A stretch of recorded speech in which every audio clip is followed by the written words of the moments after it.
Assalamu alaikum student. Today we are going to discuss the chapter number 2 of first year biology जिसका नाम है chemistry of life.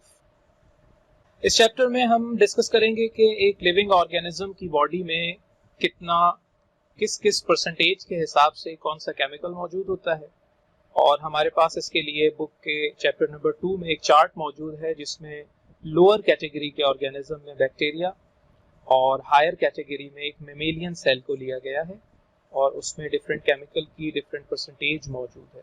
आपके सामने screen पर सबसे पहले इन्होंने शो किया है कार्बन के बारे में, और फिर आप देखें कि पानी की परसेंटेज 72 ली है, जो कि एवरेज हमें 70% मिलती है एक लोअर सेल से लेकर हायर तक, और फिर कार्बन कंपाउंड जो कि ऑर्गेनिक सब्सटेंसेस हैं वो 25% मौजूद है। जो चार बड़े ऑर्गेनिक कंपाउंड बॉडी में मौजूद हैं जिसकी डिफरेंट परसेंटेजेस मौजूद हैं, कार्बोहाइड्रेट है बैक्टीरिया में 3% पर और एक मेमेलियन सेल में 4% पर है, लिपिड है जिसकी परसेंटेज हमें 2 to 3% मिलती है, 2% पर बैक्टीरिया में है, 3 पर मेमेलियन सेल में है, प्रोटीन जो कि सबसे ज़्यादा है, उसी वजह से उसका नाम भी प्रोटीन रखा गया है, जो एक बैक्टीरियल सेल में 15% है और एक मेमेलियन सेल में 18% है। और इसी तरह न्यूक्लिक एसिड जिसकी 2 टाइप्स मौजूद हैं, डीएनए और आरएनए, जिनकी 0.5 से लेकर 1% तक बैक्टीरिया में प्रेजेंस है और 1 से लेकर 2% तक ये एक मेमेलियन सेल में मौजूद होता है। आपके सामने जो सॉल्ट्स की परसेंटेज गिवन है जिसमें सोडियम है, क्लोरीन है, पोटाशियम है, इनको 3% पर लिया गया है। अब आप इसमें देखें कि जो सबसे ज़्यादा केमिकल्स मौजूद हैं वो ऑर्गेनिक केमिकल हैं, और ऑर्गेनिक केमिकल आप ऑर्गेनिक केमिस्ट्री के हिसाब से जानते हैं कि उसमें कार्बन जो है वो एक एसेंशियल एलिमेंट के तौर पर मौजूद होता है। अब कार्बन को अगर आप देखें जो कि एक बैकबोन है, उसको इतनी ज़्यादा परसेंटेज के साथ नेचर ने क्यों रखा है, तो उसके लिए हम पहले कार्बन की नेचर को डिस्कस करते हैं और फिर हम देखेंगे कि कार्बन को किस किस अरेंजमेंट के साथ बॉडी ने लिया है। सबसे पहले आपकी स्क्रीन पर नजर आ रहा है कार्बन एक ऐसा कंपाउंड है जिसका सिंबल C है, एटॉमिक नंबर 6 है, एटॉमिक मास 12 है, और वो डिफरेंट एंगल के साथ बॉन्ड करके कोवैलेंटली बॉन्डेड होकर डिफरेंट केमिकल सब्सटेंसेस को डिजाइन करता है। तो यहाँ पर इसकी 4 स्टेबल वैलेंट बॉन्डिंग शो की है जिसमें 4 हाइड्रोजन लगे हुए आपकी स्क्रीन पर नजर आ रहे हैं।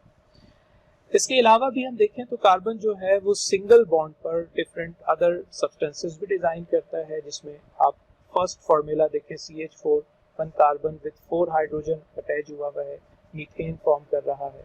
फिर इसी तरह से 2 कार्बन है 6 हाइड्रोजन के साथ अटैच होकर ईथेन फॉर्म कर रहे हैं, लेकिन कहीं कार्बन आपको डबल बॉन्ड में भी मिलेगा जो कि ईथीन की एग्जाम्पल के साथ आपकी स्क्रीन पर मौजूद है।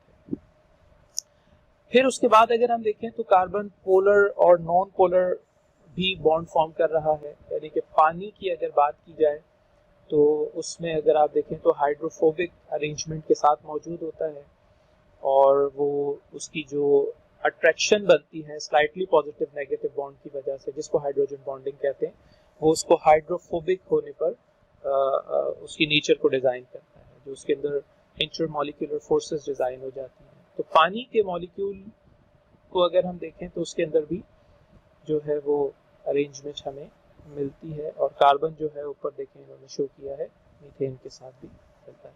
तो आपके सामने जो हाइड्रोकार्बन है जिनको ऑर्गेनिक सब्सटेंसेस कहा जाता है उसमें डिफरेंट एग्जांपल्स मौजूद हैं, जिसमें कार्बन देखें स्ट्रेट चेन के साथ भी मौजूद है, ब्यूटेन की एग्जाम्पल है। कार्बन जो है वो रिंग की फॉर्म में भी मौजूद है जिसमें साइक्लोहेक्सेन एग्जाम्पल है, बेंजीन की एग्जाम्पल है। ब्रांच की फॉर्म में आपको ब्यूटेन और आइसोब्यूटेन नजर आ रहा है, जबकि लेंथ में प्रोपेन ईथेन एग्जाम्पल है। तो ये वो सारी कार्बन की एग्जाम्पल्स मौजूद हैं जिसमें कार्बन जो है वो डिफरेंट एंगल्स के साथ हमें बॉडी में नजर आता है। तो यहाँ आपके सामने स्क्रीन पर देखें एक ब्रांच, एक रिंग और एक स्ट्रेट चेन नजर आ रही है। इन तीनों में कार्बन 6 मौजूद है लेकिन डिफरेंट शेप्स के साथ। ये एक और आपके सामने कॉम्प्लेक्स मॉलिक्यूलर स्ट्रक्चर नजर आ रहा है जिसमें एलेनीन है जो कि प्रोटीन की अमाइनो एसिड की एक फॉर्म है जो कि प्रोटीन फॉर्मेशन में हेल्प करता है, इससे प्रोटीन बनी होती है। फिर उसके बाद एक एल वर्जन एक्टिव लिखा है जो कि डिफरेंट मेडिसिन की फॉर्मेशन में इस्तेमाल होता है, स्टेरॉइड की फॉर्म में भी कार्बन हमें नज़र आता है।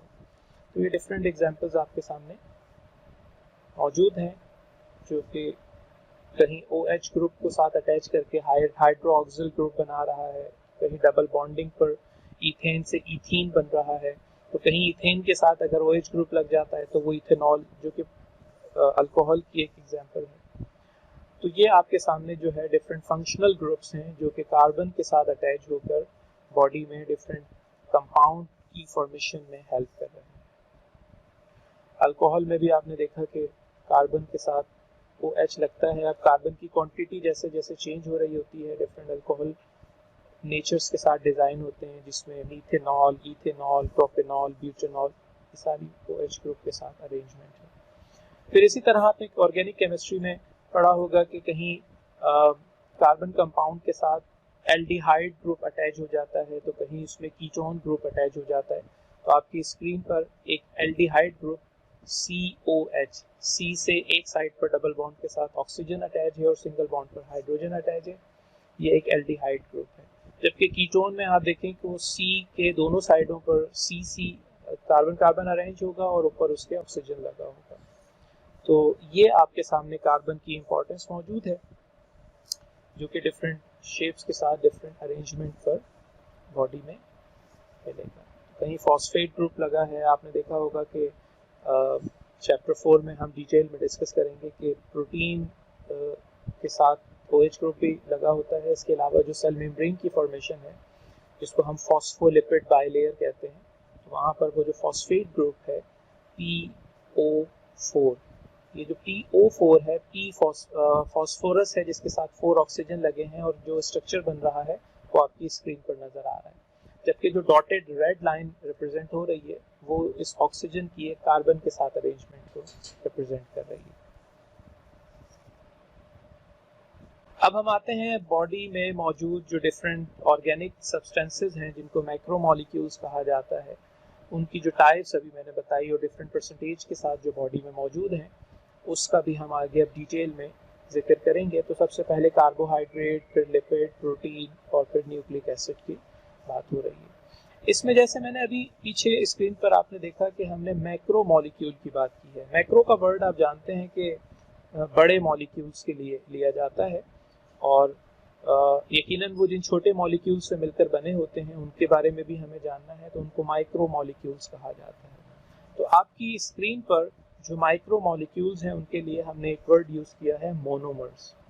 ये वो छोटे मॉलिक्यूल्स हैं जो आपस में जुड़कर बड़े मॉलिक्यूल्स बनाएंगे जिनको मैक्रो मॉलिक्यूल्स कहा जाता है, और स्पेशली उनके लिए यहाँ पॉलीमर्स का वर्ड यूज़ किया जाएगा।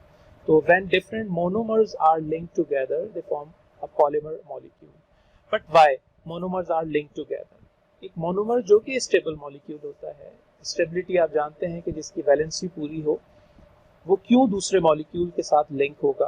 तो सबसे पहले हमें उसको अनस्टेबल करना होगा, उसकी साइडों से बॉन्ड ब्रेक करना होगा ताकि वो अनस्टेबल हो के किसी दूसरे मॉलिक्यूल से लिंक करे। तो आपकी स्क्रीन पर देखे नजर आ रहा है, पहले हमने जो बिल्कुल लेफ्ट साइड वाला मॉलिक्यूल है उससे हाइड्रोजन रिमूव किया है और राइट साइड वाले एक मोनोमर से OH हाइड्रोक्सिल ग्रुप को बाहर निकाला है। तो जब ये H और OH देखें ऊपर नजर आ रहा है, निकलेंगे तो वाटर का मॉलिक्यूल बनेगा। लेकिन जब ये दो मोनोमर अनस्टेबल हो जाएंगे तो फिर स्टेबिलिटी के लिए ये आपस में लिंक होंगे, बॉन्ड फॉर्म करेंगे, कोवैलेंटली बॉन्ड होंगे। इस मैकेनिज्म में क्योंकि वाटर का मॉलिक्यूल बाहर निकला है इसलिए इसको डिहाइड्रेशन या एक वर्ड और इसके लिए यूज होगा कंडेंसेशन। तो कंडेंसेशन का वर्ड इसमें इस्तेमाल करेंगे। और बिल्कुल इसके अपोजिट हम देखें तो हम बड़े मॉलिक्यूल्स को तोड़कर छोटा मॉलिक्यूल भी बनाते हैं जिसको हम उसमें हम मोनोमर की ब्रेकिंग की बात करेंगे। तो एक प्रोसेस था डिहाइड्रेशन या कंडेंसेशन और उसका अपोजिट होगा हाइड्रोलिसिस, क्योंकि उसमें जो लिसिस का वर्ड है वो ब्रेक डाउन के लिए और हाइड्रो वाटर की बात होगी, वाटर ऐड होगा। लेकिन पहले स्क्रीन पर वही जो अभी मैंने पीछे आपकी से डिस्कस किया कि जब भी दो मोनोमर लिंक होंगे तो उसमें एंजाइम की इन्वॉल्वमेंट होगी और पानी का मॉलिक्यूल इसमें बाहर निकलेगा। और आप जानते हैं कि एंजाइम एनर्जी की प्रेजेंस में वर्क करता है, तो वो भी आपकी स्क्रीन पर नजर आ रहा है। तो डिहाइड्रेशन या कंडेंसेशन कहा जाएगा इसको। और इसी तरह से जब कोई बड़ा मॉलिक्यूल ब्रेक किया जाएगा जिसको डाइजेशन कहा जाता है या हाइड्रोलिसिस भी कह सकते हैं। उसमें देखें वाटर की एडिशन हो रही है। अब वाटर पूरा जाके ऐड नहीं होगा बल्कि वाटर पहले स्प्लिट होगा HNOH में, फिर एंजाइम इस बॉन्ड को ब्रेक करेगा और फिर इनको स्टेबिलिटी के लिए एक साइड पर H और एक साइड पर OH दिया जाएगा, जो कि लास्ट में आपकी स्क्रीन पर नजर आ रहा है। तो ये आपने पॉलीमराइजेशन का जो है वो वर्ड यहाँ डिस्कस, पॉलीमराइजेशन के लिए हमने ये ऊपर वाली डायग्राम डिस्कस की। तो दो डेफिनेशन आपको याद रखनी है इस चैप्टर में, एक कंडेंसेशन प्रोसेस जो दो मोनोमर के लिंक होने पर एक बड़ा मॉलिक्यूल बन रहा है, और एक हाइड्रोलिसिस जिसमें बड़ा मॉलिक्यूल ब्रेक होकर छोटे मॉलिक्यूल्स में जा रहा है। तो यहाँ हमने ये टॉपिक डिस्कस किया। नेक्स्ट क्लास में हम उन प्रॉपर जो मॉलिक्यूल्स हैं जिसमें पानी की सबसे ज़्यादा इंपॉर्टेंस है उसको डिस्कस करेंगे, और फिर उसके बाद प्रोटीन, कार्बोहाइड्रेट, फैट और न्यूक्लिक एसिड को डिस्कस करेंगे।